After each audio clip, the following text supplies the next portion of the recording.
एकादशी मैया की जय। कार्तिक कृष्णा रमा एकादशी है। सभी भक्तों को एकादशी की कहानी सुननी चाहिए और पढ़नी चाहिए, क्योंकि एकादशी मैया सभी का कल्याण करती हैं। सुनिएगा। धर्मराज ने भगवान श्री कृष्ण से कहा कि हे भगवान, अब आप रमा एकादशी की कथा का वर्णन कीजिए। भगवान बोले, प्राचीन काल में एक गिर के मुकद नामक राजा रहा थे। उसकी प्रजा भी उसकी बहुत चाहती थी। वह यज्ञ तप उपहास प्रदान से बहुत श्रद्धा रखता था। विधि पूर्वक व्रत करके एकादशी को सारी प्रजा से व्रत करवाया गया था। उस दिन वह पशुओं को चारा नहीं खिलाया था।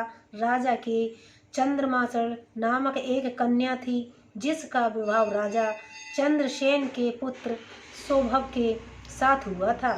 शोभन एक दिन अपनी ससुराल से गया।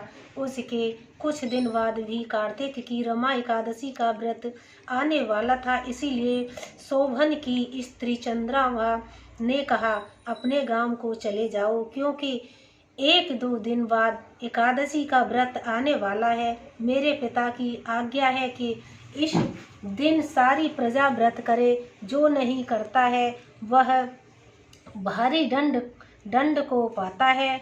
आप व्रत करके भूख प्यास सहन नहीं कर सकते, इसलिए यहाँ से चले जाना ठीक है। शोभन ने कहा कि मैं यही रख कर व्रत करूँगा। एकादशी के दिन शोभन ने व्रत किया और भूख प्यास से सह सकने लगे कारण वह मर गया। इस व्रत के प्रभाव से मरने पर शोभन चंद्राचल पर्वत का राजा बन गया। एक दिन एक ब्राह्मण घूमता हुआ मंद्राचल पर्वत पर ही पहुंचा। तब उसने शोभन से राजा बनने का ही कारण पूछा।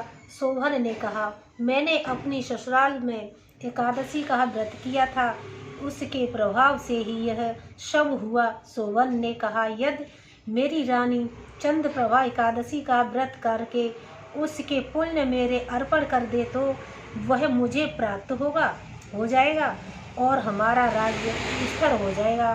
ब्राह्मण ने जाकर रानी को सब हाल कहा। उसने रमा एकादशी का व्रत किया और उसका फल अपने पति को अर्पण कर दिया। व्रत के प्रभाव से प्राप्त हो गई, उसका राज्य स्थिर हो गया। इस व्रत के प्रभाव से सब सुखों के साथ राज्य प्राप्त हो गया होता है। बोलिए एकादशी मैया की जय।